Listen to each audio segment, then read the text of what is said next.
that's like you're talking, and then that's yeah. So it's just milking on. As you can see, it's just milking on that one now. And now she's finished now. The arm will go in. It'll do like a cluster flush, and then it'll be back. Another good thing about this as well is if you have cow has a slight bit of mastitis on a quarter, say the front right quarter, you can milk 3 into here and 1 into there. Oh, okay. So you're not losing all. You're not collecting all the milk. You know, the good milk. Yeah. So if you've got, and that's before antibiotics, I'm guessing. The minute you've got antibiotics. Someone in the comments was definitely going to say, but yeah, so if you've got one that it's suspected bad milk. Yeah, well, it's just some of them they'll have it they'll have a bit of mastitis for a few days, then they'll clear up. And you can just dump that quarter for a few days. The other 3 go into the tank. Yeah. I really like that about it.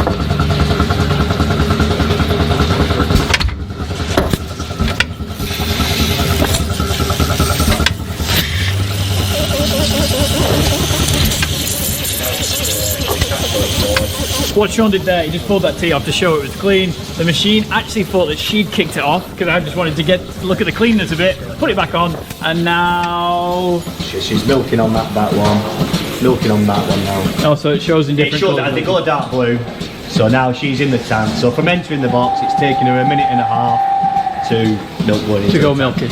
Yeah. Wow.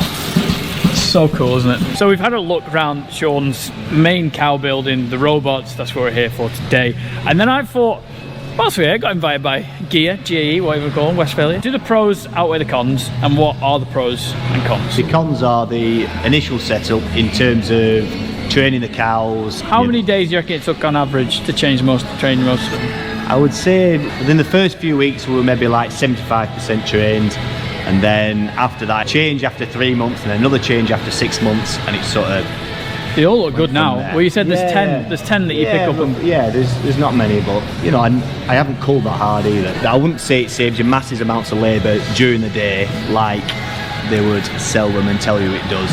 I would say that it probably. You do similar sort of hours during the day, working with the cows, not milking them, but managing them.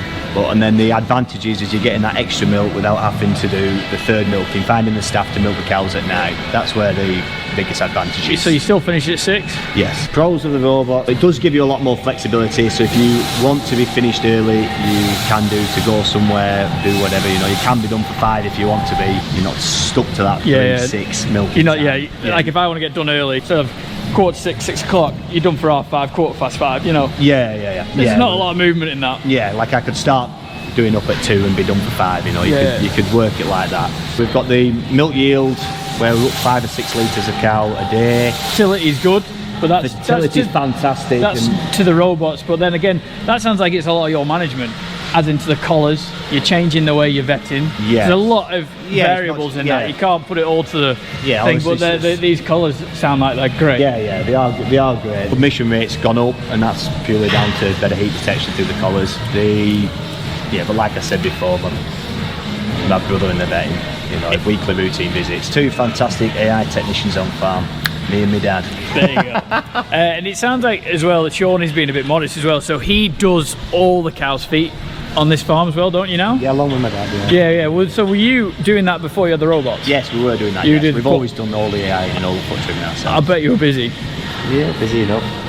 Another pro I would say is the help and support I've had from GEA through the GEA technicians, the dealer and the herds management specialist, James. So yeah, they've been good, useful. Yeah, they've been fantastic. Yeah, the help and support I've had from them is from right from start up even through to now. So yeah, just an interesting question I was doing. We're thinking.